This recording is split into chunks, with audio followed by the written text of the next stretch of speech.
Hello, welcome to Glory Goals. Hello. This is something a little bit different this week. It's our 1 year anniversary. It is our 1 year anniversary. Slightly fudging the truth. We had this is the second time we've recorded this video because the first one it corrupted. Yeah. However, I got your present. Oh, you didn't. You actually went out and did it. Oh God. Look, I put a heart above the eye. I've noticed. Thank you very much. There you go. Open it. Thanks, Luke. I didn't think you'd do it. Oh.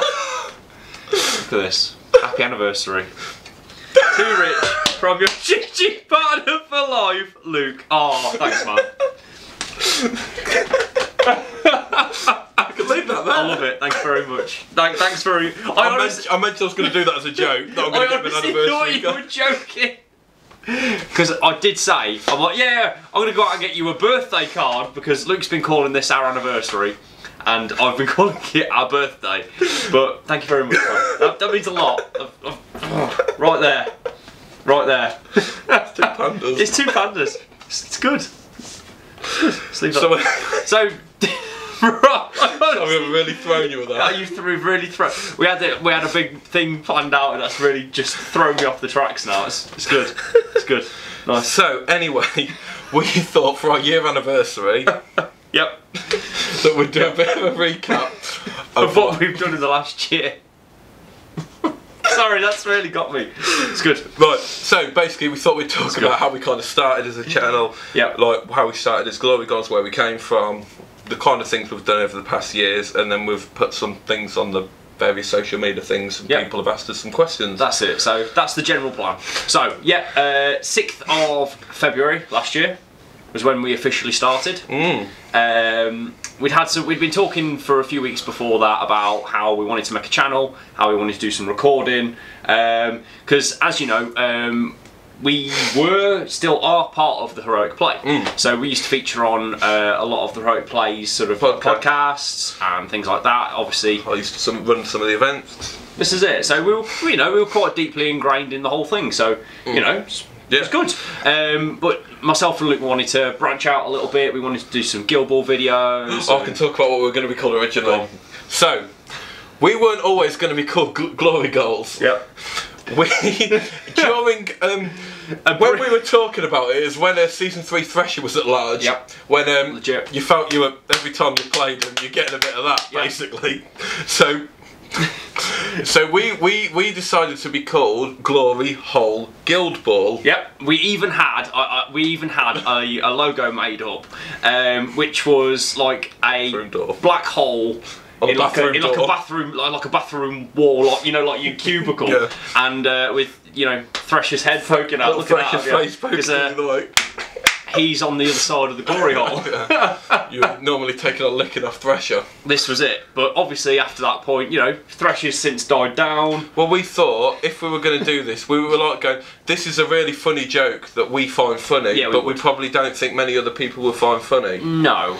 It's very true. To be fair, even now, we got mentioned on Team Covenant's video, and even those guys said, because Glory Goals, they were like, Glory Goals? Do they know what that sounds like? And we're like, yes. Yes, we do. Yeah. This is I still haven't told my parents. They're like, what does GG stand for? Glory Goals. I'm like, Glory Goals. Yeah, and like, because we started off by doing like God Tier, Shadespire was about that kind of thing. Yeah. So our logo's in like a hex shape. This is it, like, you know, like Glory is the currency in Shadespire. And Goals is Guild Ball. Obviously Guild Ball. And yeah, but about that time, sort of like, I picked up the early access release for God Tier. So we thought, you know, rather than step on the toes of Heroic Play, let's do a bit of God Tier content. Just go from there. So we really enjoyed like the process of like the alpha testing. Yeah. So they've done like a rules update every week. See, that explains. That goes back to explain our Thursday night recording schedule. Like literally every Thursday for the last year now, we've been here recording. Well, not always been here. Not always in this location, but you know, we've recorded every Thursday, and that's generally been our thing. We started off in Rich's kitchen. We did start off in my kitchen. So yeah, because with the God Tier, the weekly updates, the rules used to come out Thursday afternoon. Yep. I used to at work. Go on my computer and send them to the printer. Yep. Sneak away. Yes. these are for work. Good day. Then, so that was rules, paper dolls.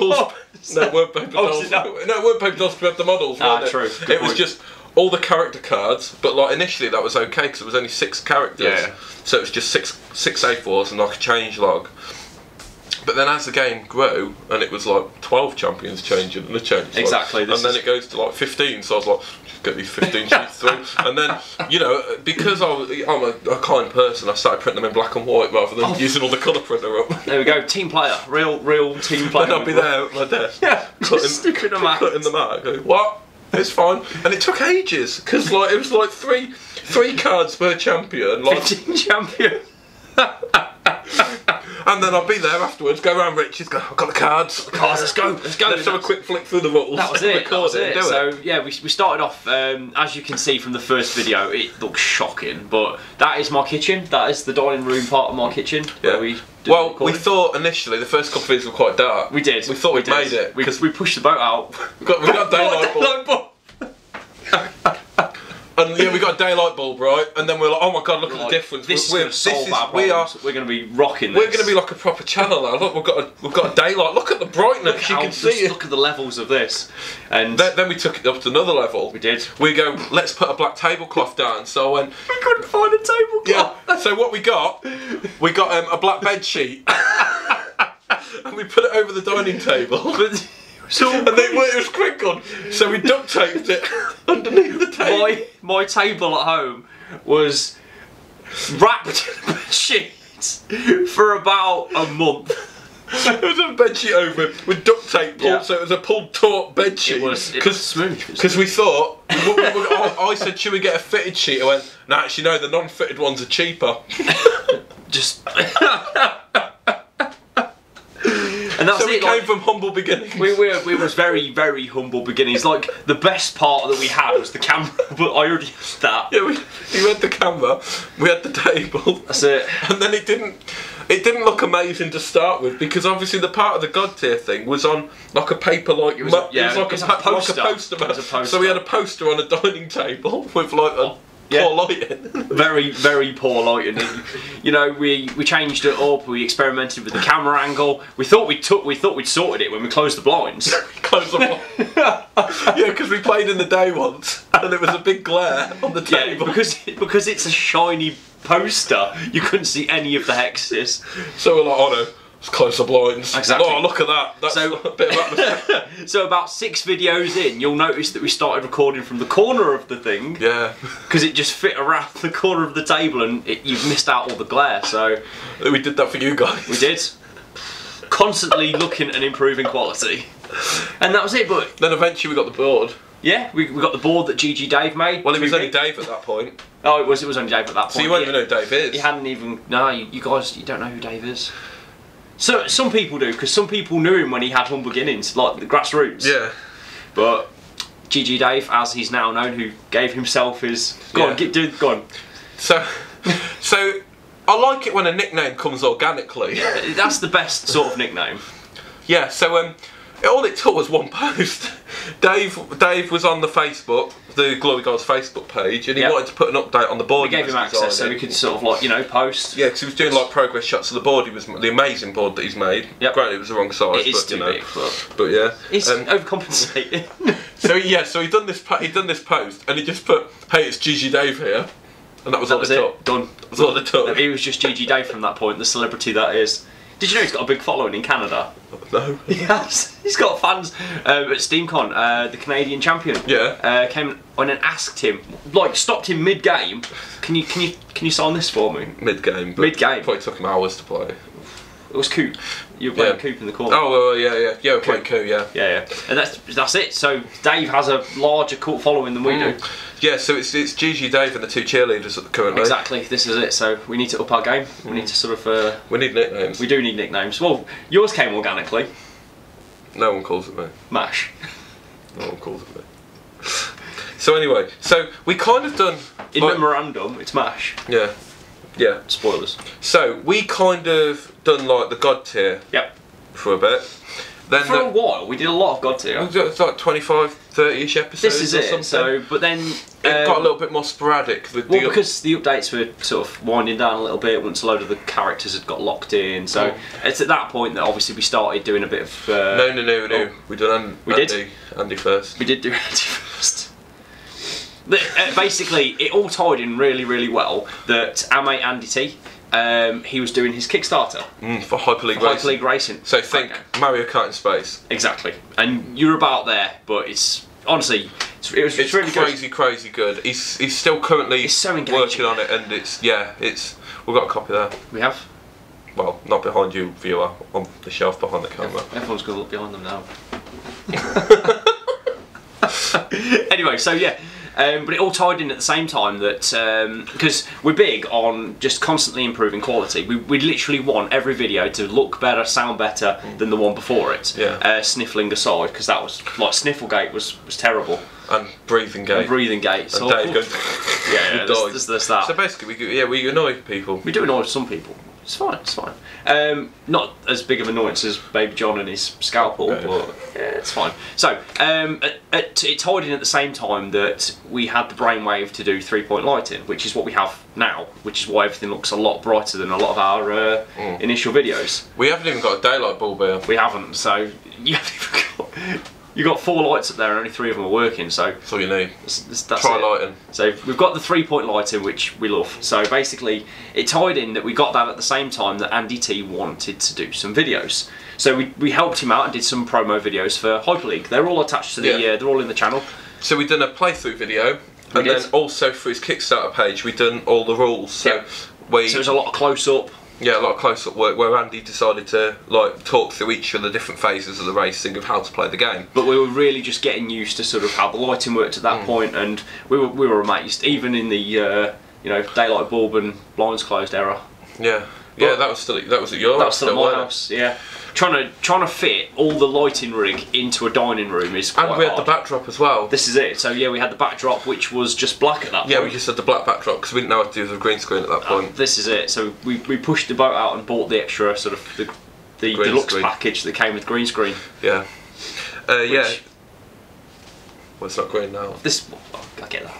This is not the wall. This screen in real life. We don't actually have a big picture of what this looks like. Oh, you don't know what the picture's going to be yet. I might just dealer's choice. I might do a big picture. Oh, that would be amazing. That would be amazing. I might do. I probably won't do. That's good. That's really, really good. I just like how much it just threw you at the beginning. It did throw me at the beginning. I'm like, I don't know what to say. It was a fan. I decided to put the heart on the eye of Rich. The heart on the eye of Rich. It's a good touch. So I don't even get that off the miss. Just saying. It's good. It's good. So anyway. So then basically about 6 months ago we decided to start doing some Guild Ball videos. It was around the time the new Veterans came out. So our first game was Vet Calculus versus Vet Cinder.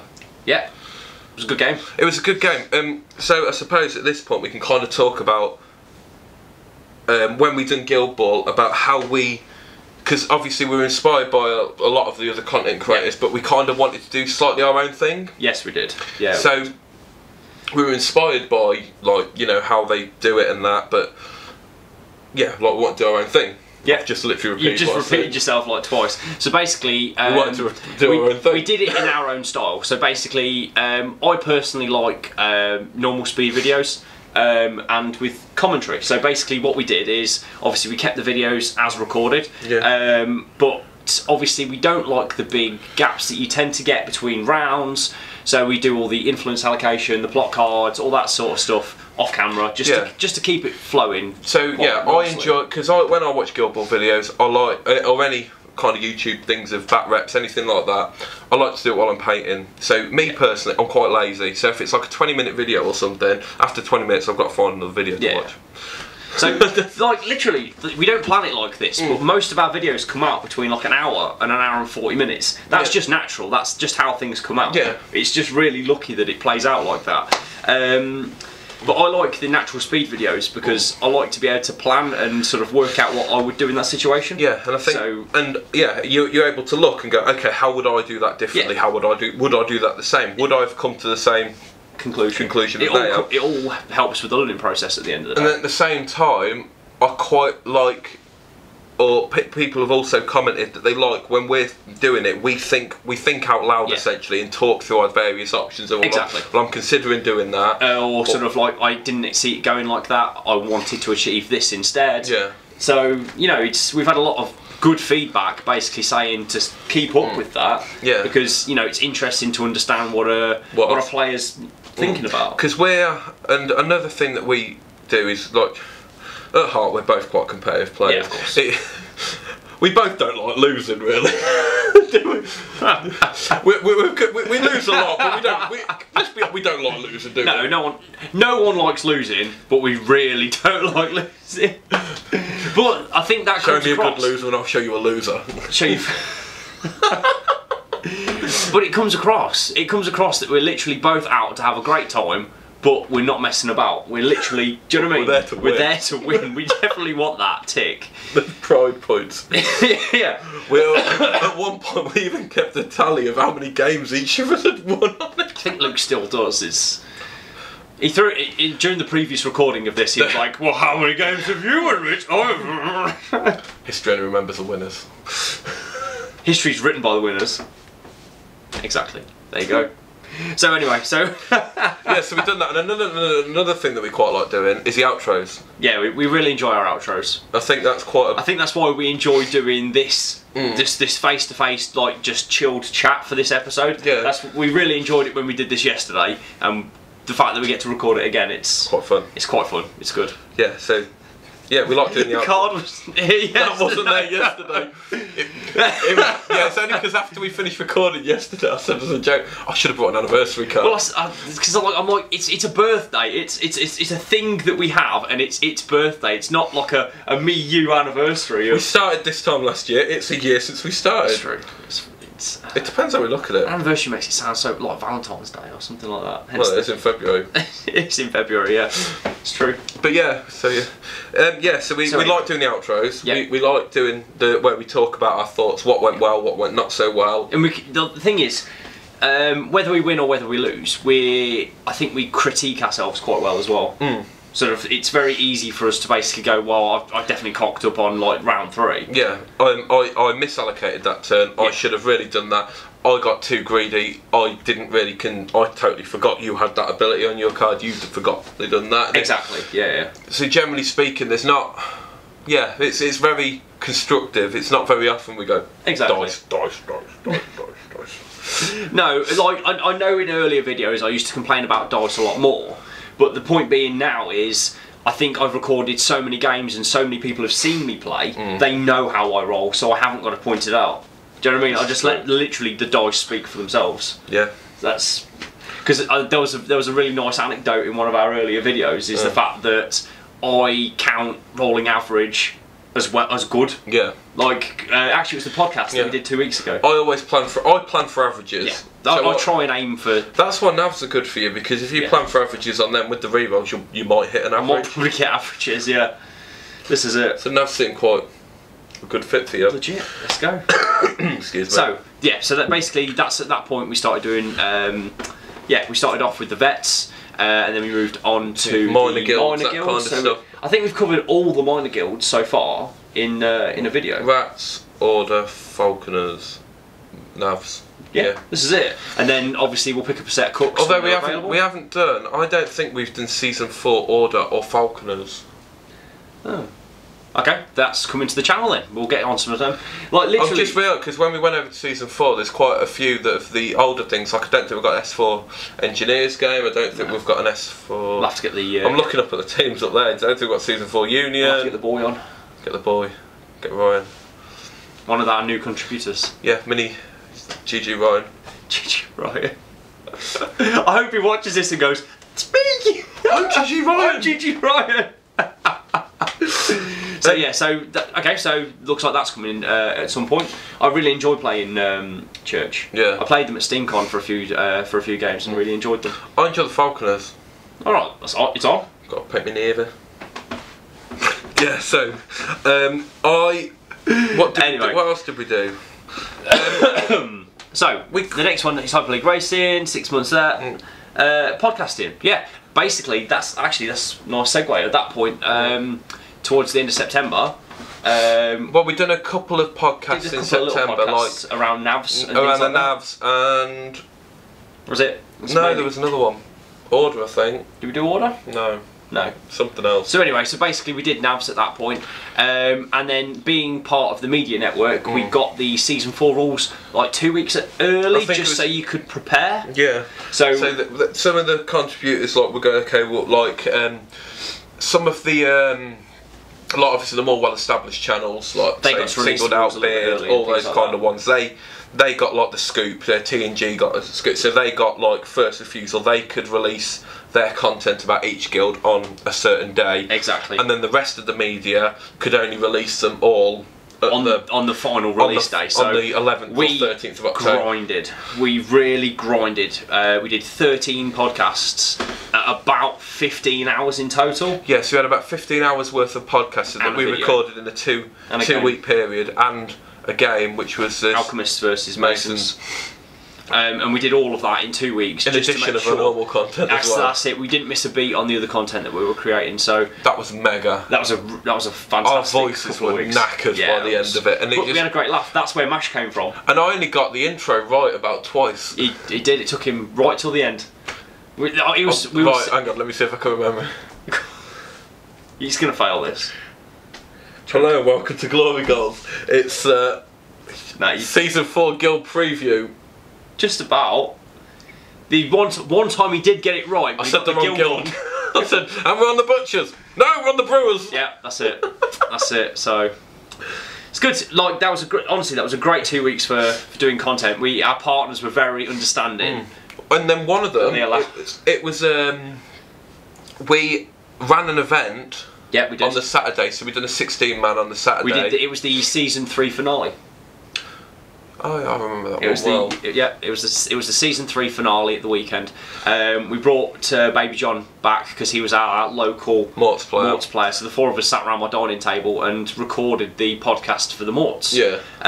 Great laugh. That was a late night. That was a late night. It was so a long after a day. full day of tournament we then packed up everything, then went and recorded another podcast. Exactly. Just to get it done. We find that we set ourselves targets and we're quite... we must do this target, and we're like we won't. We set ourselves quite ambitious targets, and we're like we will not fail. Well, yeah, we've had like sub goals throughout the year, haven't we? Where we're just like, well, we want to have this, and we want to have this, and then we want to run this number of events, and we want to sort of get all that sorted. And we're quite ambitious with. For a small channel, we're very ambitious. We've clearly got it in our heads what we want to sort of be doing for the rest of the year. Yeah. So and smooth link into the next video. Not so smooth. So basically, we've throughout the year we've run a couple of Guild Ball events. No, we'll talk about more videos we've done. What? We're going through we can make it through the year. Oh, it's all thrown out now. Right. Smooth intro back in. No, it's fine. It's not so fine. So anyway, through after that, after all the podcasts that we did. Again, thanks to Singled Out for hosting those. When we first started, we didn't really know how to do anything. We were only kind of learning all this kind of stuff. Exactly. But yeah, obviously we have our own hosting now, but Singled Out were kind enough to sort of start hosting us from the beginning. So thanks very much, guys. Really appreciate it. I applied him with beer at SteamCon. Yeah, I had to. He came asking for a beer at SteamCon as well. Hosting beer, I believe it called it. Yeah, this is it. Could I have hosting beer, please? It was fine. It was all good. So we did those, and then a little later in the year we did Dark Souls, the card game. Yeah, so we are a big fan of Dark Souls, the card game. So we had the base set, we were loving it. Yeah, we played quite a few games at that point. Then Steamforge contacted us and said, we've got the Forgotten Paths expansion. Do you want to do a review? If we send you an early copy, will you do a review of it? We loved it. We were like, yes, please. Amazing. Thank you for considering us and sending us out. Honestly, thanks very much for that. Honestly, brilliant. It felt kind of like we're like, oh, this is quite a thing. Like we've finally been sent something because everything else, like it's all self-funded. We've bought everything. Literally everything that we have to record, everything that we record with. Literally, we don't get paid anything for doing this. We literally just go out and we just do it because we enjoy doing it. Yeah. So the software we use for all our video editing, it's just free software. Yeah. Everything we do everything. This is it. We already own all the teams, all the train, everything like that. So that's it. It's good, you know. Yeah. So Dark Souls. So anyway, Dark Souls. We loved it. Yeah, so good. That's it. We recorded a couple of episodes of it. Absolutely fantastic. And then we took it to SteamCon. So we went to SteamCon UK on the Thursday. Yeah. And on the Thursday in the afternoon, we went to the Forge. We played a few games. Yep. Played a couple of games in Guild Ball in the Forge, and then in the evening we had a couple of the locals who wanted to try the card game. And then a couple of other players. So we had Alex Brooks from Hemel Hempstead who was there, and a couple of other people whose name escapes me. There was the guy from Belgium who was playing as well. So basically, what we got is. In the hotel, I can't remember which hotel it was, but the Premier Inn, the lobby / bar. The lobby and the bar were basically the same place. Yeah. So we commandeered one of the large tables. We had the 6 of us around there because me and Luke were running it from a story perspective, making it all thematic. And then literally we had the 4 players duking it out with the monsters and generally enjoying the game. There's a few beers to be had. Quite a few beers at that point. And, you know, we were clearly enjoying ourselves because, as you said, the guys from Belgium came over, they were watching us, we were all having a laugh, and then other people were coming in, and like players who were playing the game were like, oh come on, and you swap out and do this monster battle, you swap out and do this.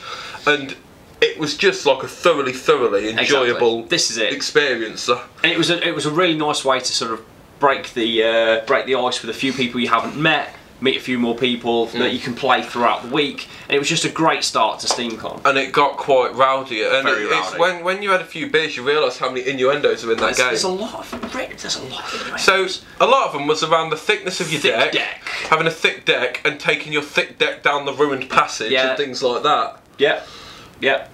Ruined Passage. That's and the thing. Finishing Dave and stuff. Yeah, at one point, Baby John had his hand of 6 cards. He just had like 3 spears, so he just javelins. So at this point, he was just like, "Oh, I've got a javelin, so I'm just gonna throw my javelins at him." Like, John, that looks really wrong. Have you got like 2 giants behind you? And and that's it. It started off with that. And then the innuendos were carrying on. Then Mark was stabbing people with his purple sword, and it was just exactly. This is it. And then Pirate Dave, poor Pirate Dave, the last bad guy. They'd used all their campfires. They had about 2 cards each. They had 2 cards each. They were literally ready to lose the game, and then the bad guy got left on 1 health after Mark stabbed him with his purple sword. And then it literally came down to finish him, Dave! And then Dave, he finished that guy, he finished that monster off. And they won the game. And then they won the game, but it set the precedence for the whole weekend at that point. If anyone was at SteamCon, you probably would have heard one of us from the local area shouting, "Finish him, Dave." And then a guy with a pirate hat would stand up from a table and do that. It was good. It was really, honestly, it really set the tone. But anyone, you should, you should pick it up. Someone asked John what Dark Souls the card game's like, and he goes, it's got a very similar feel to Cards Against Humanity. Which is a really good review. I thought it was great. I think it's and a co-op game for a relatively serious game. Yep. It's just a hard game to play as well. It's like hard to win. We've played it a few times, and we just love it. Yeah, love it. We're talking about it now. We need to play like waxing lyrically. We need to get 2 people on and play a 4-player game. Yeah, that's what we'll do. So expect more Dark Souls content coming at some point, but we'll definitely be playing that. So we then started doing a bit of Keyforge. We did. Yeah, Keyforge came out in November. At some point. Yeah. So like literally, we're not very good at Keyforge. We're not very good. No. We're learning as we play, and learning and playing while recording yourself for people to watch and critique. So the nature of Keyforge is you get a random deck of cards that you've never seen before, and all the cards interact differently with each other, and you go playing against someone against a lot of ways to get it wrong. A lot of interactions that they do that you've never seen before. Yeah. And then you've got the pressure of a camera filming you. Yeah. And then also. Yep. We're not very good at card games. We've got better. Like the number of people. So just a quick one for the guys who and girls who watch the Keyforge games. Thank you very much for the critiques. It is making us so much better. We had it was like someone went, so and so has elusive. Then the next comment, so and so still has elusive. It's like, God's sake, they still have elusive. That card also has elusive. That's just in one video. One video, the same person. We made the same mistake like 4 times, and we were like, "Thanks for pointing this out." And you know, they were quite nice. They were just really, sort of like, "Yeah, don't worry about it. It's mistakes." We're But just not very good. I think it's one of those games that I don't see me and Luke playing like competitively. No, not at all. We literally just play it because it's a laugh, and you know, it's something that It's people a quick. can It's watch. a quick game. We just grab 2 random decks and just grab play. your deck and throw down. Exactly, but because it also ties into the fact that, as we mentioned, we're quite ambitious. We're target driven. And like last year, in 10 months, we did about 66 videos, and I want to hit. We did do 66. We did do 66 yeah, videos. We do about. I want to hit around 100 in a year. So in that's the 2019, idea. For our 2019. target is 100 videos. So we're now on the 7th of February. Yep. And we've done 11. So we're getting there. We're doing all right. We're doing okay. So stick with us. There'll be more content coming. Yeah. There's different content coming as well. Spoilers. No, well, Max done some videos for us as well. So Max, oh yeah, we didn't touch on that. Max is the amazing painter who's he's the GG resident painter. Honestly, his stuff is phenomenal. Like in terms of views, his painting tutorial of how we did Wraith Marid from God Tier. And I don't believe we named the video very well because it didn't get a lot of views. So if you get a chance, go back and watch it. It is beautiful. The paint scheme that he's done on it is really, really nice. Based on, he asked the daughter what colour do you want it. She was like purple and green.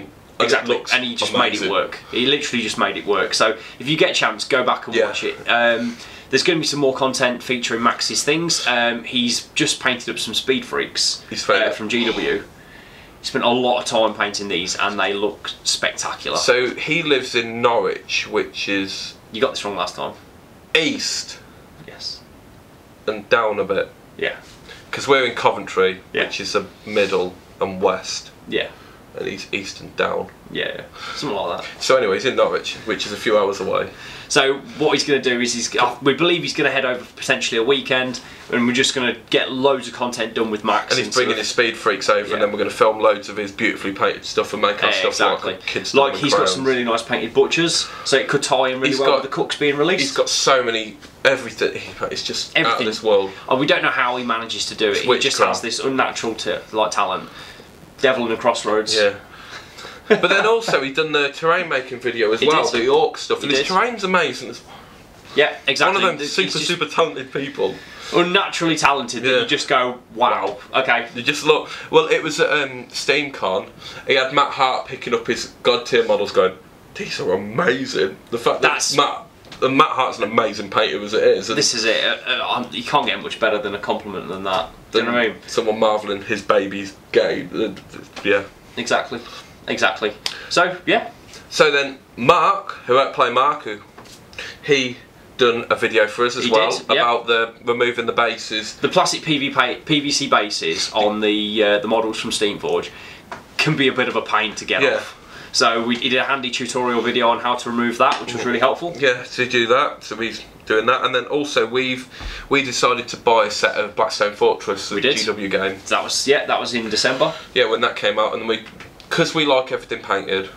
We generally say that everything has to, you know, it's got to be play painted basically. So three colours is all right, but obviously the more chance you get, obviously the better it looks. We try and get them as painted as possible. Yeah. Obviously, if we've got a brand new release and people are desperate to see it, like a brand new guild or something like that. Like we played Navigators with paper dolls when they first came out, which we normally wouldn't do. Yeah, that was when they were due to come out. Yeah. But yeah, we played those with paper dolls. But you know, as of all, we try and have a painted team. Exactly. But you know, to be fair, if you guys really want to see us play Cooks, we'll get them out as soon as they come, and we'll get some videos done. Yeah. Yeah. So we got Blackstone Fortress. We've been furiously painting. We have all of our thirds. We have.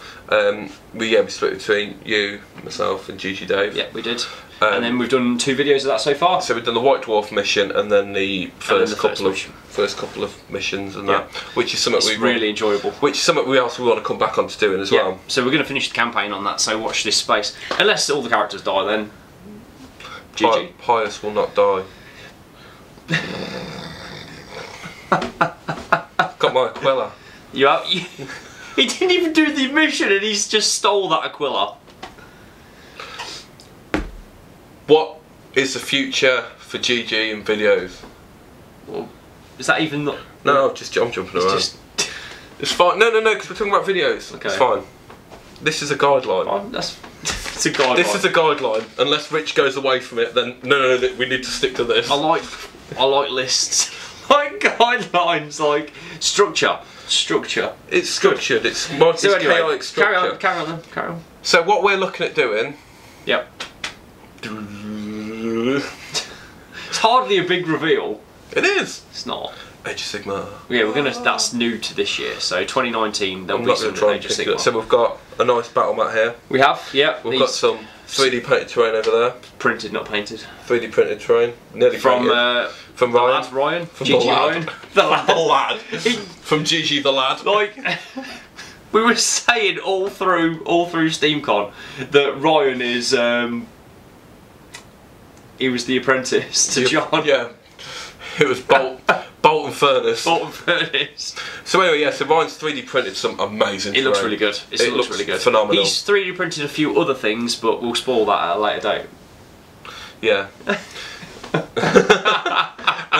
So in our local area, we've kind of started up or whatever, a Tale of Four Warlords type thing for the new year. But there's 7 of us. So Tale of 7-ish. Everyone's picked up a Age of Sigmar army, and we're doing the standard of this is a time frame, ideally probably a month. Paint 1,000 points. So we said in January. We're all doing pretty well, aren't we? We're all doing pretty well.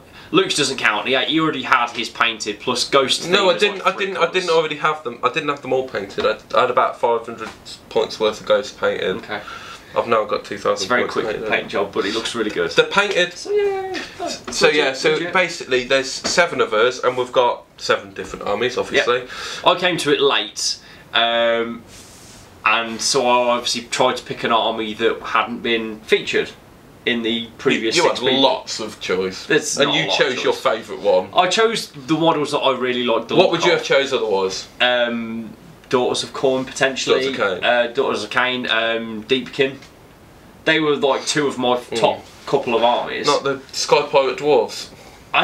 They did, but it's painting a lot of brass and it's a lot of just airbrush. Constant. It's just spray. It's fine. So anyway, right. So I've got my Nighthaunt Ghosts.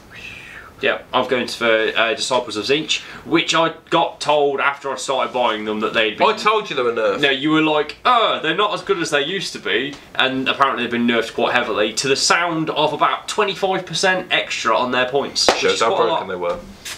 Yeah. Legions of Nagash will be next. Yeah. So, right, so you've got you, Tzeentch, myself, Nighthaunt, the lad, Ryan, is doing Idoneth Deepkin. Yep. GG Dave is doing Stormcast Eternals or Flesh Eater Cult. He started picking up Flesh Eaters as well. But he still hasn't built Stormcast. Andy T is doing Daughters of Cain. Mark is doing his basically big monster mixed destruction list. Yep. Emphasis on the big monster. Like mammoths, dragons. He's got a big giant as well. He's got a really fancy looking dragon. I mean giant. Giant, yeah. Graham is doing Bone Splitters, and I think that's everyone unless I've missed someone. Awkward if you've been missed. Sorry if I've missed. No, that's all of us. So there's just 2: Andy, Ryan, Graham, Dave, and Mark. Yeah, that's all. Yeah. So we're all really building our armies and everything, but it means we'll have 7 painted armies that we can feature and do some different content on the channel. It's going to be a challenge for us though, because we generally use one static camera, which is how we like it, because I get travel sick watching some hand cam stuff. Yeah, some handy cam gets a little bit. So, but basically what we do is we have got a GoPro that we use to record our tournament games on like a small tripod.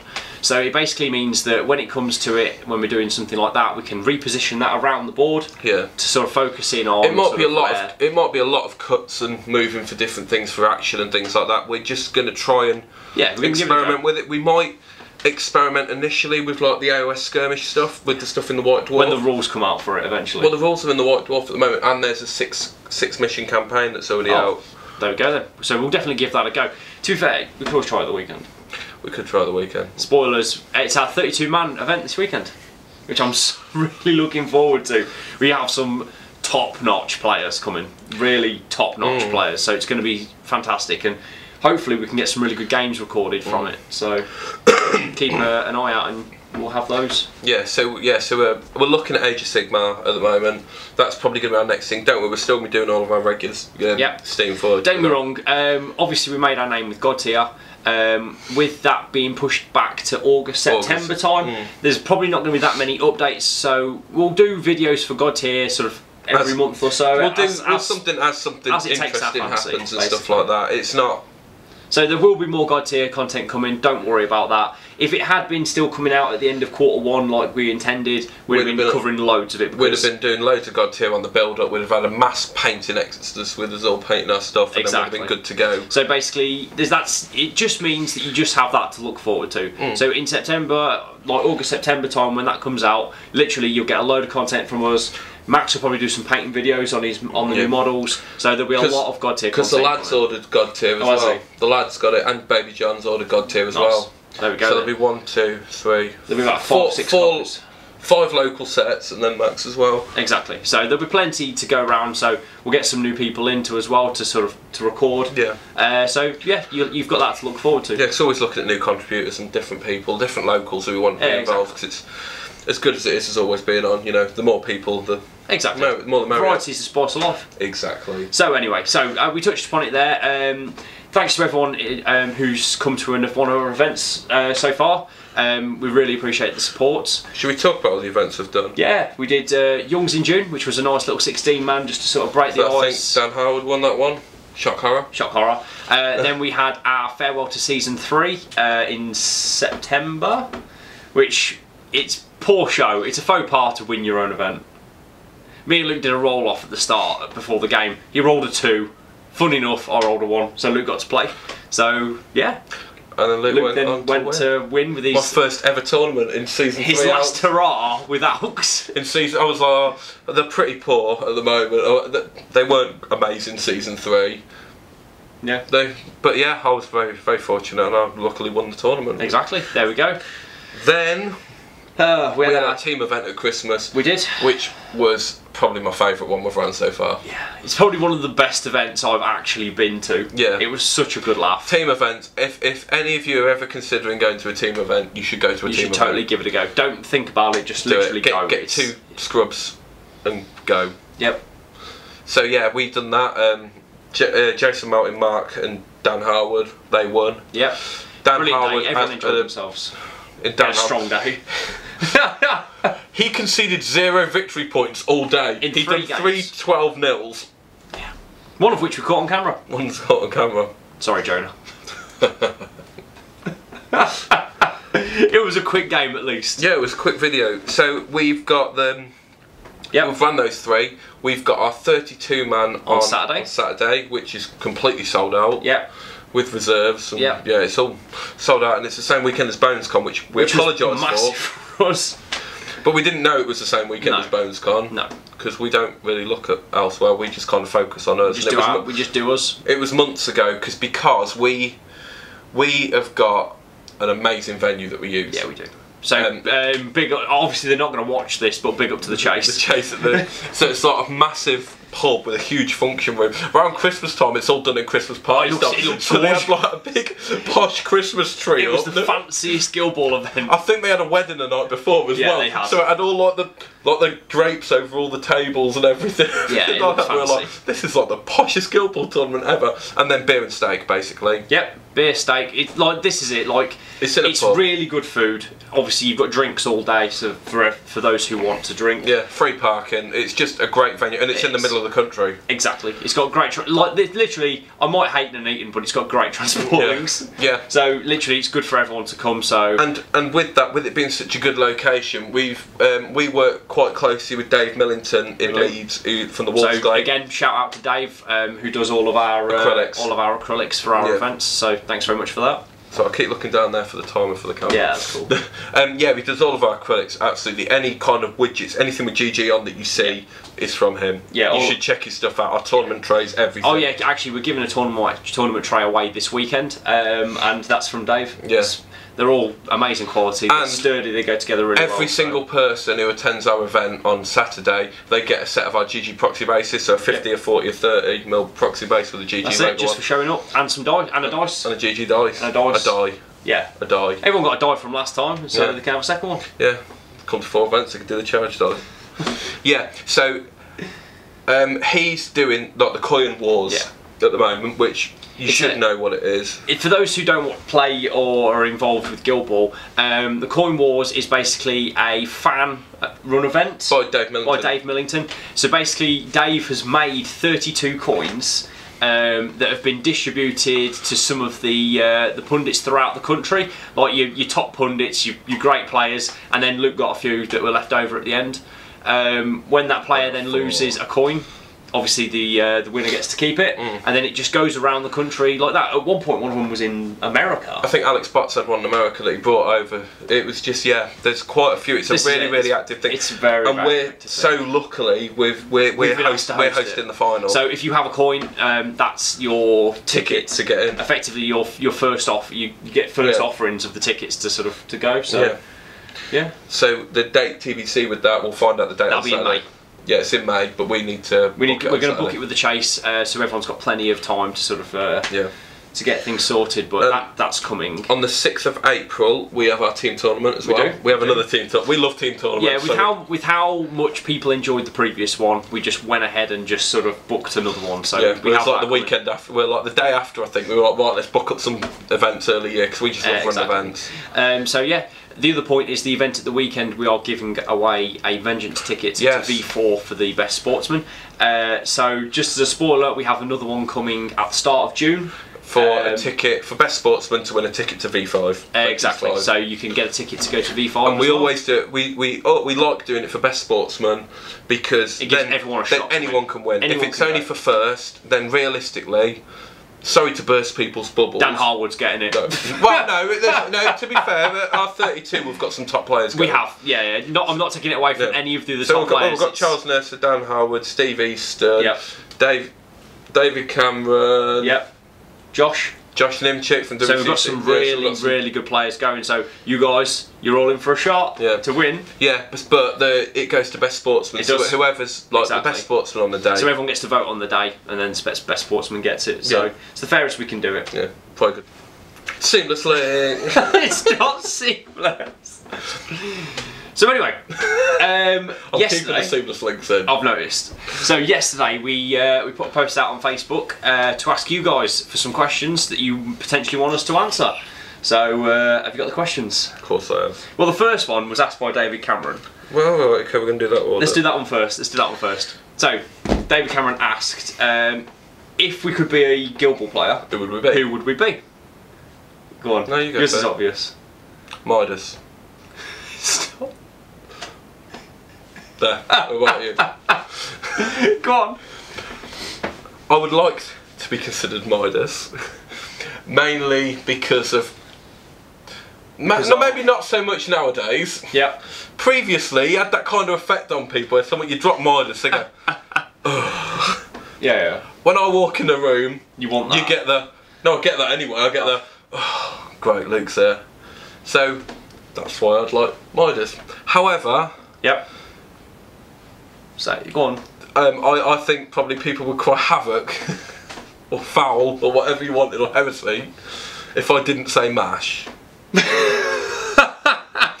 Because Rich lovingly on our anniversary mentioned, he said during our Brewers podcast when we were looking through the cards he went, hang on Luke, you look like mash. Basically because I'm fat with a beard he thinks I look like mash.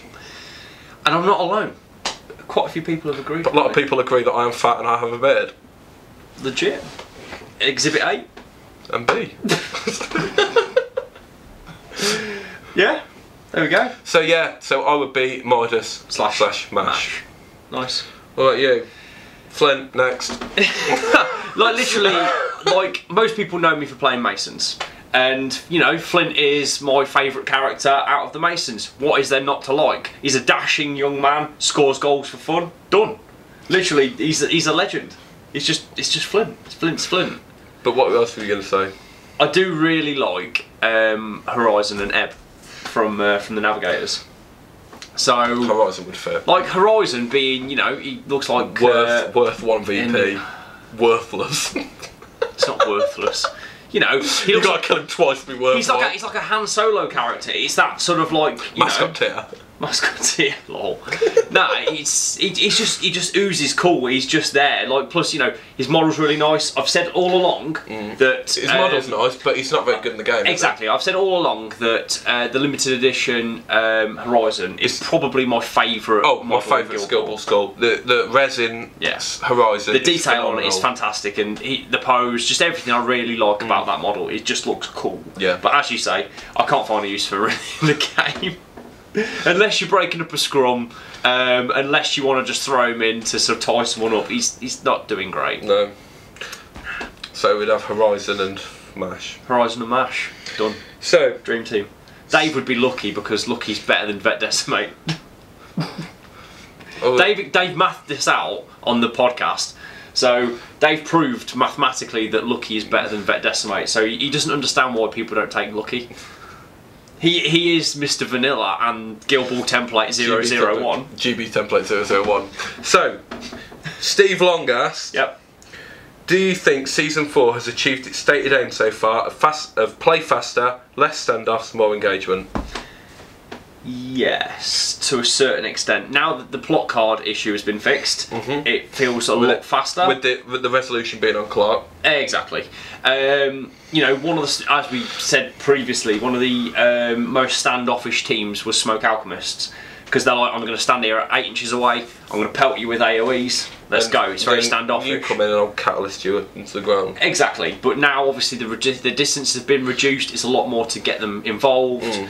It just doesn't feel that more standoffish. And like with the blacksmith to turn down Burnish significantly, so he doesn't do the standoffish, and he doesn't do 12 damage on his heroic turn. There's a lot of with the kicker getting the momentum's a huge thing, because then that gets you to get right into the action.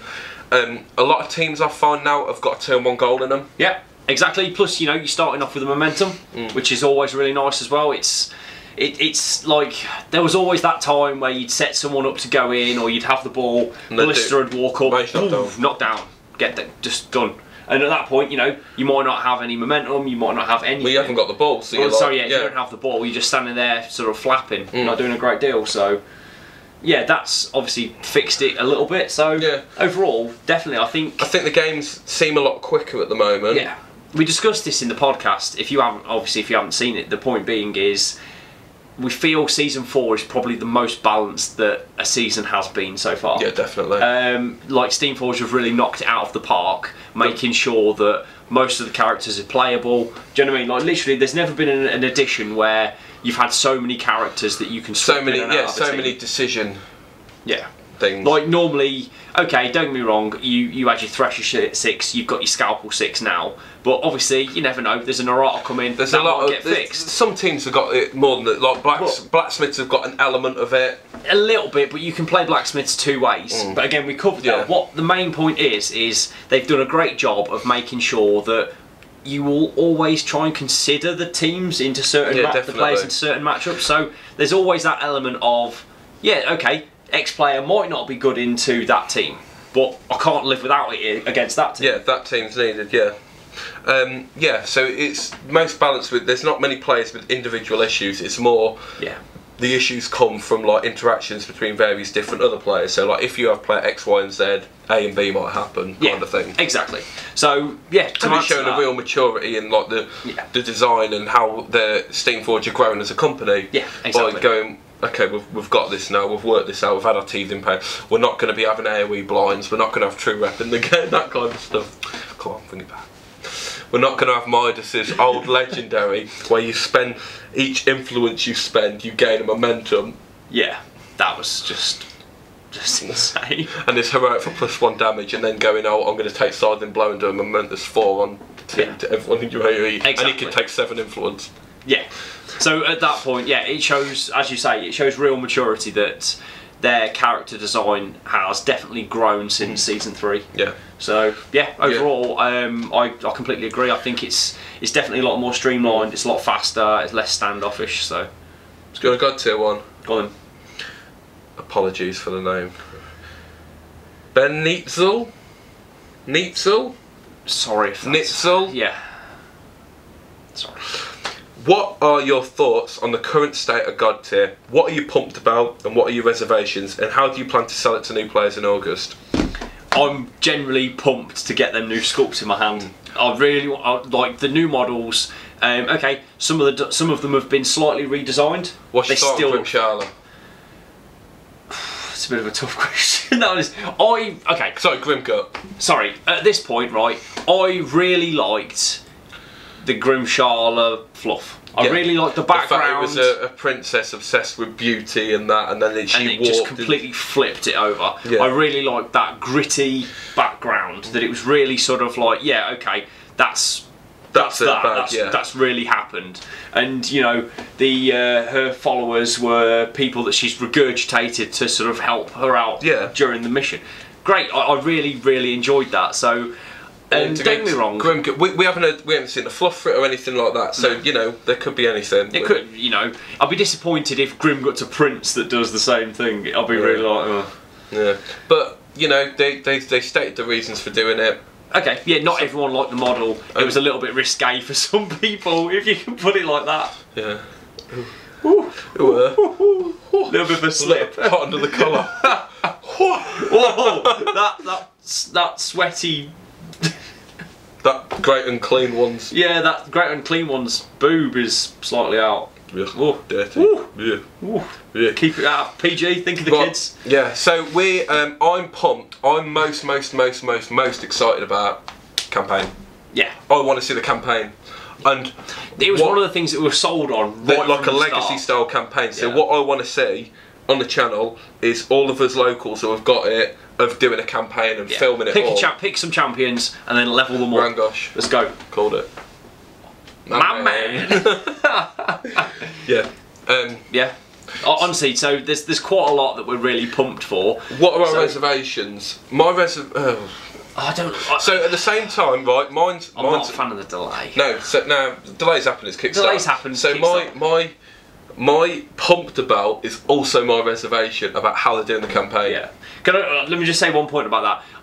I've only just received a game from Kickstarter that I funded 2 years ago. Yeah. So to be fair, that was due to deliver 2 years ago. It was due to deliver 2 years ago. So I'm really not that bothered about the delay with God Tier. But they've communicated well throughout. They've given reasons. They have indeed. You know, delays happened. Kickstarter is to help fund a project. It's not. Yeah, exactly. It's not a pre-order system, which some it's people a way think, and it's not a thing where people go, you said it would be here in April. Exactly. So, but so my thing I'm pumped about system. It's the same thing I've got a reservation about because we've heard nothing about the campaign. Yeah. And I get it. I understand why they haven't done it because they're probably not. I think they said the SteamCon are 95% finished on all the bits and bobs with it. Fine. So at the same time I'm pumped, but at the same time it's something that can really make or break a game like that. It's sort of like, if you look, I know it's really old, but like Mordheim, really old, there's the campaign system in that, obviously with character development, it can get broken really quickly. So I think there's a real sense of, you got to weigh up, my character's getting really good, but you've got to make it that it's not over the top. Do you know what I mean? So there's a really fine point about that. So I'm hoping they've learnt stuff when they made the rookies. Yeah. So that they can bring in to sort of to do that. Next thing, how do you plan to select new players in August? Well, we're going to do so much content. We're going to be smashing out God Tier stuff. But at the same time, I think it's going to sell itself. We're looking at the models and selling itself for the fact of all the interactions, the neatness of it by it being hexes. Yep. None of this measuring. It sells itself. I think the dice is really easy to get your head round. It's a really easy game to learn, but then very cliche, but very difficult to master. With all the interactions, there's a lot of the depth is within the interactions of the mission. Exactly. If the interaction, to be fair, the depth is in the interaction between the 3 champions that you can take. Yeah. There's so many different combinations with God knows how many champions that we'll eventually get. But I think Steam Combat's at 28. A lot. Yeah, but I think this I think we had a discussion, or me and Mark had a discussion the other day. I think God Tier may down the line surpass Guild Ball. Right. Guild Ball has one scenario. Yeah.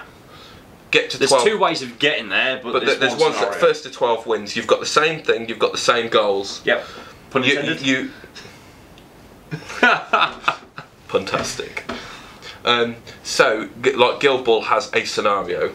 I love the scenario. We played the same scenario hundreds of times, and we still love it. Exactly. But God Tier is coming with 6 scenarios that are completely different, that you'll approach completely differently. Which, again, obviously, don't get me wrong, there's so many permutations of players that you can have in a Guild Ball team. Just imagine 28 characters that you can take 3 of in any combination. Yeah. That's the beauty of God Tier, is the fact that you have so much selection, and then obviously you have 6 missions. Yeah.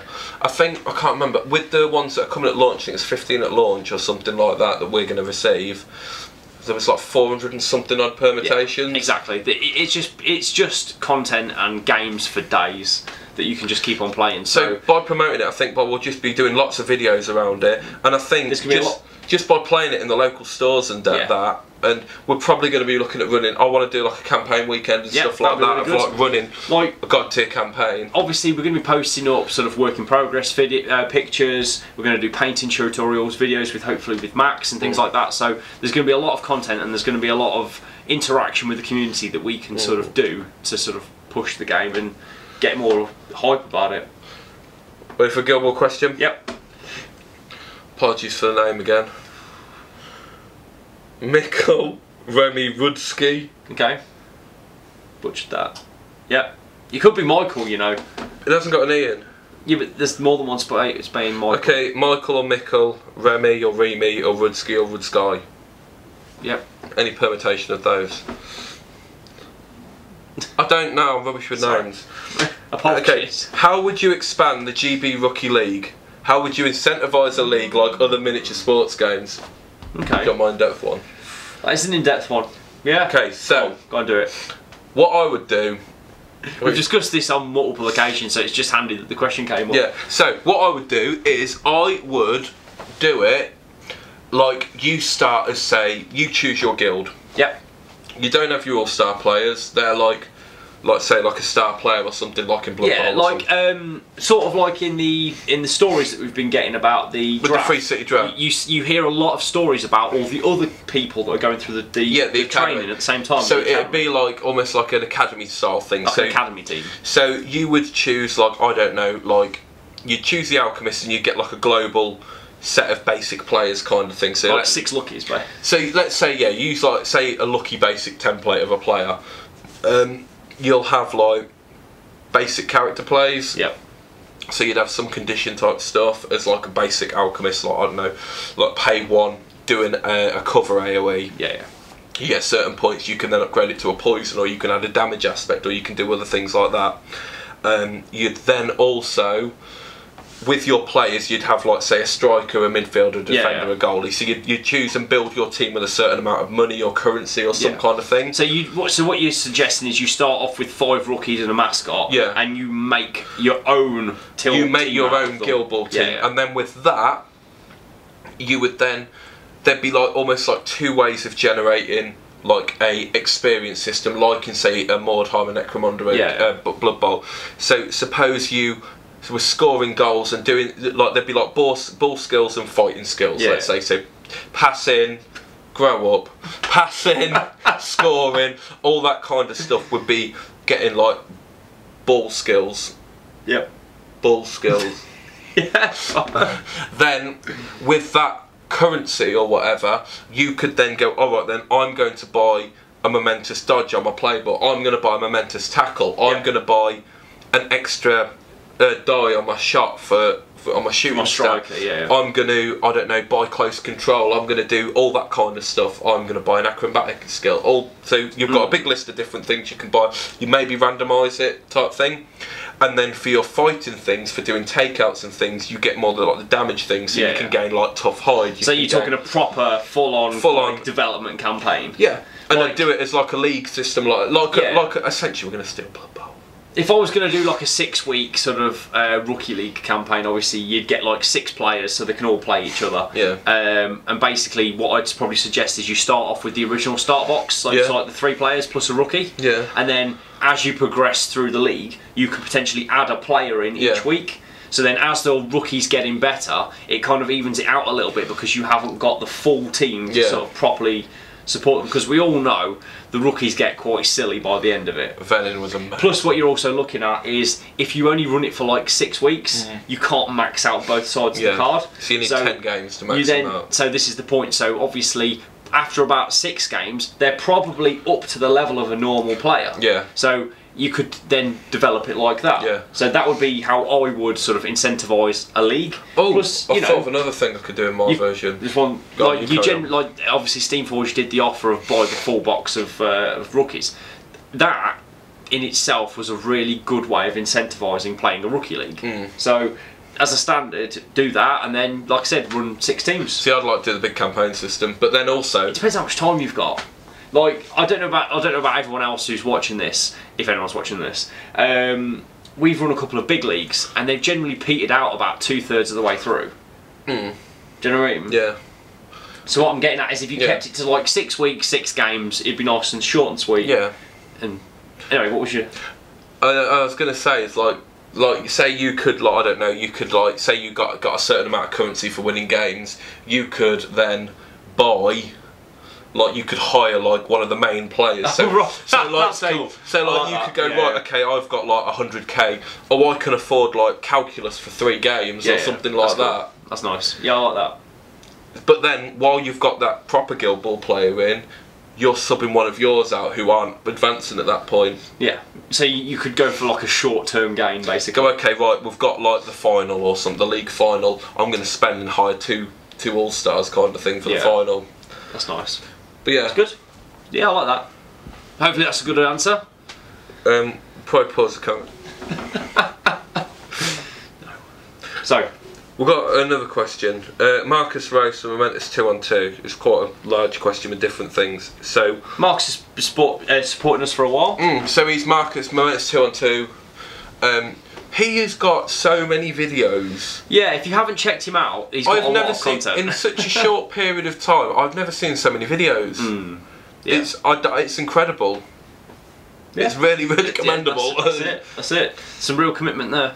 So, don't get me wrong, we've managed to hit every week in the last year and a bit, apart from one where we were both like really ill. But other than that, we've managed to sort of hit every week. So it says a lot about consistency. Consistency, yeah. So, what were your biggest challenges starting the process of like a YouTube channel?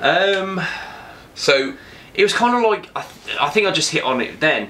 One of the biggest challenges is making the time. It's consistency. You have to constantly, if you want to develop a channel, if you really want to benefit and get more subs, get more views, you need to be constantly upping people's feeds on Facebook, in Twitter, and people will then be obviously attracted to your channel. So we do a video every week. So sometimes 2. Sometimes 2. We do usually at least 1 video a week. We're relatively present on social media, so on it's Instagram, Twitter, it's Facebook. One place that we could get better at is that I like post a little bit more. Yeah, I'm enjoying Twitter at the moment, but I've never done Twitter before.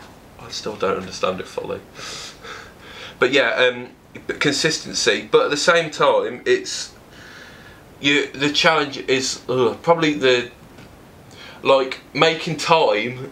Yeah. Is a challenge. Like, we sacrifice quite a lot because our main gaming night used to be Thursdays, which was like where our local store, like Black Dragon that we used to go to, had their big gaming night. So we were involved in a lot of leagues, a lot of different things, and we kind of like opted out of everything and went, right, if we're really going to make a go of this, we need to commit. So we've got lots and lots of local players who we all love playing, and realistically, the only it's that's one of the benefits that we have, is the fact that obviously around sort of like Nuneaton, Hinckley, etc., we've got a lot of players, and then just down the road, obviously we've got all the Birmingham lads. Yeah. So again, we've got a big well of experience to draw from. But then mainly, the only people we play is each other mainly. Yeah. Which is, I'm not saying it's a bad thing, but like a lot of the time, like sometimes people will go, do you fancy a game of Blood Bowl tonight? Do you fancy a game of Brothers and Badges tonight? We're like, no, so we're recording Guild Ball. We're doing this. This is it. Do you want to join this? We're starting a Necromunda campaign. Do you just want to be in it? I'd love to be in it, but like Black Dragon have been doing are going to be starting a Mordheim campaign, and I'm like, I really want to play Mordheim because it really takes me back, but it's only Thursdays, so it can't happen. So one of the challenges is us making the time, but at the same time, we don't mind making the time because we enjoy doing what we do. Enjoy recording. At the end of the day, we're playing. Like of all the weeks that we've recorded this in the last year, there's never been one evening where I've gone, you know what, I really can't be bothered. Yeah, we're looking forward to every Thursday. I'm like, right, it's Thursday, let's go. Gaming night, let's get it on. Like, to be fair, there's the odd occasion where we'll like get time at a weekend and we'll do like an odd episode on a weekend. It's just a nice surprise and a nice little bonus. Yeah, but we try and keep consistent. So the challenge is consistency. Some people may say, like, you know, getting all the gear and everything like that, and you don't need it. No, as we proved, you get a daylight bulb, get a bed sheet, and you can record a game. So it'd be interesting. We may put something of just what our setup is. We may do a video. It's basically, we bought, I think for £70 or something. It was like three. They're three like studio lights basically. So they're really bright. I was going to pull one into shot, but I don't want to do that. No. And then we've got this. We've got our green screen in the back, so we paid a little bit more to have the green screen added on. Yeah. Obviously, we've got the tripod. We've got two Canon DSLR 100Ds. They're the cameras that we record on. But we already had those, and we just a £10 mic, isn't it, on it? Exactly, just a cheap mic, which, don't get me wrong, it's going to be it's one of the next things on the list to get improved.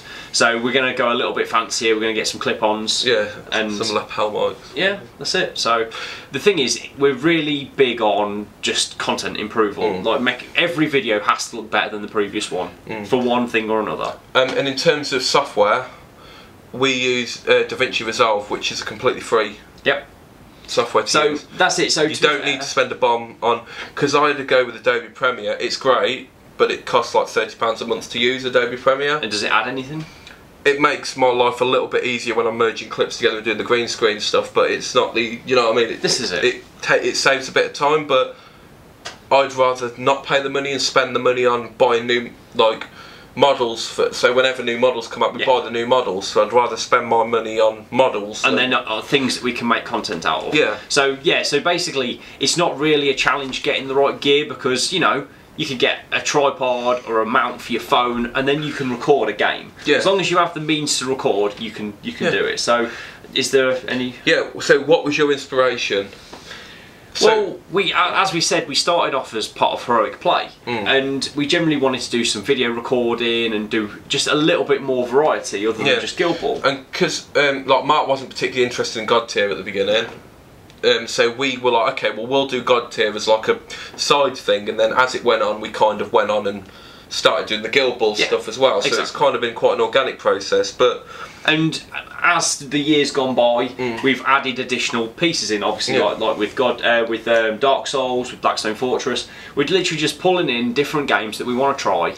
And that's it. That we think are quite entertaining to watch. It's just finding a format and finding a game that people enjoy to watch. Yeah. And then, obviously, people will come. But in terms of inspiration, so I watch a lot of like mini wargaming type things. I watch Guild Ball Gamer quite a lot. I watch Battle Hammer, Beard Minis, all TNG.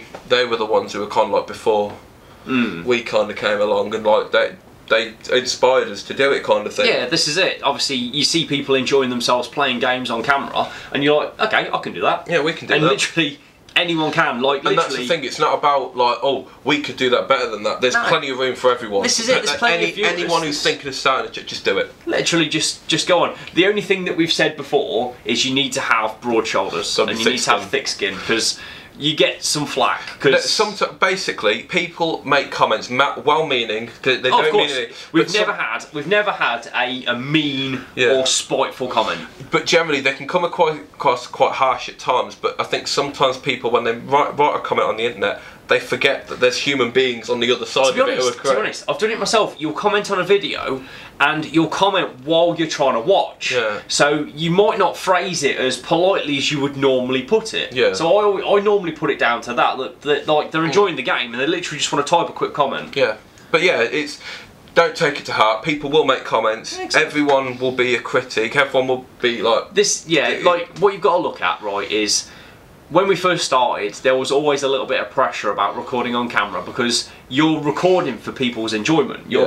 People are spending their time. They only have a finite amount of time, and they're spending it watching you, which is a big thing. It's a humbling thing. Yeah, it's very humbling. So when you look at it and think, right, so I need to make sure that I'm enjoyable to watch, that I'm entertaining. So there's that little bit of pressure that you want to be competitive, you want to play well, and you want to plan out your moves, but you don't want to take too much time. And at the same time, you want to play cleanly. You want to do everything like that. You want to, be a good person to watch. Of anything, like recording, it's made myself and probably yourself a much better Guild Ball player, because I've played about 10 different teams in the last few months, like in the months that we've played.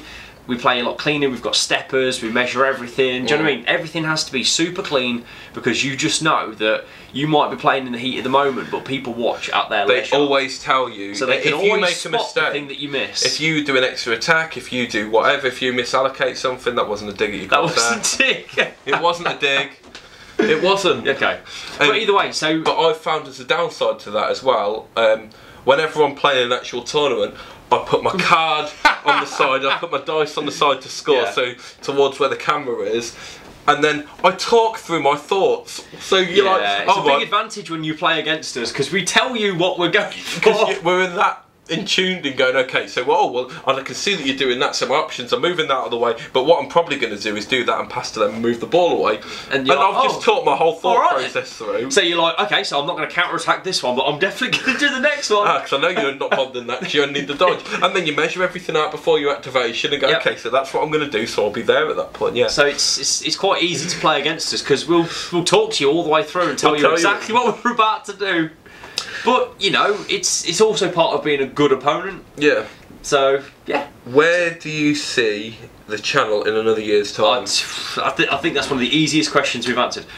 In a year's time, me and Luke are going to be sitting here doing another talk at you video, basically saying... And I want a card back. I'll get you a second birthday card. I want a card. teddy bear. Alright, I'll get you a 2-year teddy bear. Fine, sorted, done. I might stick with anniversaries and you'll stick with birthdays? Yeah, I'm sticking with birthdays. Oh, can we have a cake? We can have. Let's have a cake as well. Someone found out after 32 years that they were lactose intolerant. 31, sorry. So when we went to SteamCon, I got him a load of cartons of milk to use as momentum markers. Yeah, that went down well. And then Rich had loads of salt sachets. From Pete. Yeah. So where do we see it in another year's time? We're going to be here doing another what have we done in a year video. Well, hopefully been talking about how in 2019 we've reached our target of doing 100 videos. Yep. We'd hopefully run a lot more events. Yep, we've got big plans coming up, so watch out for that. Literally, there's going to be some really big things coming from us in the next year. Yeah. So realistically, just more of the same. We've got no intention. We're hoping to bring more contributors on. Yep. We're not going to stop. We're just going to. Yeah. We're going to bring in more variety. Like we want to do things like Gasland, so we might do the odd video on that. Yeah. Obviously, there's going to be Speed Freaks. There's going to be like AOS, Age of Sigma, like any of the new hotnesses. We want to jump on it, but we still want to stay true to our roots, which is mainly Scene Forge stuff of God Tier, Guild Ball. So that's it. So basically, you're going to see a massive influx of God Tier content when it gets released. We'll have all of our metals painted by then, and then obviously we'll have all the new models to do when they arrive. And then the last bit that Marcus asked was any advice to people just starting out interested in following your footsteps? Just do it. Just literally, if you want to go do a channel, do it. Just go and do it. There's nothing stopping you. Literally, just go and have fun and enjoy yourself. You know, we are not a big channel. We're not a successful channel or anything. No, we're just two guys in a loft. Yep. And that's it. We play games, and that's it. And it's humbling and. I still can't get you. I don't think I'll ever get used to it. It's like when you go places and people recognise you. Like when we went to SteamCon in our hotel, some people from America were there and came over, and it was just people from the other side of the world. Like, oh hi, I watch you, so I love you. Hey, Luke and Rich, and you're like, okay. Yeah, wow. I know we've said it, but it's very humbling. It means a lot. If anyone does see us at any events like Vengeance come and say hello. I'll happily talk with anyone. We will talk about Guild Ball, we'll talk about God Tier, any of the stuff on the channel. Literally, we will talk to you about it if you are willing to listen. If someone wants to listen to us, more so than you do now. But yeah, exactly. This is it. Like, any time. Literally, but anyone who wants to start a channel, literally, set up a YouTube account. Yep. Get filming. and just do it. Yeah, literally just make content, release it, post it to all the Guild Ball pages, and literally people, the Guild Ball community is so good. You will literally get people watch, people will comment, and then you can obviously improve on there based on that. Yeah, it's just be that. You just need to be your own people and just genuinely play as you play. And don't. Probably another thing is don't try and copy someone else's style. Just do your own thing. Do your interpretation. You do you. So basically, like when we've done our videos, we've tailored what is the type of video I would like to watch. This is it. We make content that we would watch ourselves. So from a selfish point of view, I'm like going, well, I don't care what them people want to watch. I want to make what I want to watch, because then we've got a passion for it. We're invested in it, and exactly. And if you make content that you want yourself, you will not see it as a chore or a task. You will literally just go and do that content. And like, my hats go off to anyone who does a channel on their own. Yeah. Without other people, because it'd be so difficult. It'd be difficult. Yeah. So with us, and then we drafted more in. Yeah. It's easier with more. It's easier. Yeah, exactly. Like literally, the thing is, after a year, it's widely accepted. Like literally, all my mates, all my family know Thursdays is recording night. So people don't try and book me for Thursdays. So it's very easy now that it's ingrained in like the GG lifestyle. Even at work, people like they go, "Oh, Luke, you're about. Oh no, it's your geek night tonight." They call it. There we go. Then they say, "Oh, you have your friends to come and play in your loft." Nice. So, yeah. Nice. This is it. It's generally just how it is. So literally, I find that the more you do, the easier it gets. Yeah. So now it's just a case of every Thursday we've got literally, our group chats like, what we're doing this week. Okay, we said we'd do that. We need to do that kind of thing. Exactly. But yeah, just literally anyone don't have broad shoulders. You will get comments. Yep. But generally, just push past. I think a lot of comments are well-meaning. Yeah, literally, people out there, they just want to make the game more enjoyable for them to watch, more enjoyable for you to play, and it just to look better. That's literally all it is. If I comment on a video, it's because I care. Yeah, that's it. So even if it's a negative comment, it's because I care about it and I want it to be better. Exactly. If you don't care about something, you're not going to bother about mentioning anything or commenting or letting them know. Literally, it all comes from a good place. Yeah. But yeah, I think that's probably probably a good place to leave it. So we say all the time, thank you so much to everybody who watches, likes, subscribes, and rings the bell. We'll still be doing that next year. We will still be doing that same old joke next year. But yeah, we can't thank everyone enough for supporting this year. People who come to our events. People come to the events, people take their time to watch us, and that's it. Like literally, we're over the moon when we get comments and people have like, like one of us will spot it, we'll message you, screenshot and go, "Oh God, have you seen this? Oh my God, we did this. Have you seen this?" So yeah, so basically the camera cut out, so we don't know what point we lost it. Yeah. So anyway, but basically, yeah, thanks again everyone, just for spending the time to, even spending the time to get to this point of a video of watching us talk at you about our experiences over the last year. Yeah. Again, if you've made it to this point, thank you very much. No, there was something else I wanted to say. What's that? If people like this type of video, because I'm having quite a lot of fun doing this. Yeah, we've enjoyed it. I hope it comes across how much we've enjoyed doing this video. It's been really good. Just a card. Fantastic. But yeah, we may do a sporadic kind of sit and chat type thing. So if people like this, if you put in a comment any other questions, if there's a few questions, we may do. We can string them all together and just do another sort of like 15-20 minute video of just answering us. Yeah, that kind of thing. If there's a lot of bits and bobs going on and that, we can kind of. Yeah, because we're going to try and do potentially like a monthly, bi-monthly podcast, depending on how things come out. Yeah. So there'll definitely be another one when the March Errata comes out. So yeah, just sort of watch this space. Yeah. So thank you again to all my subscribers, viewers. Don't forget to like, subscribe, and ring the bell. You'll get some notifications on when we throw out more content. Yeah. And we'll catch you next time. I've been Luke. I've been Rich. Bye. Bye.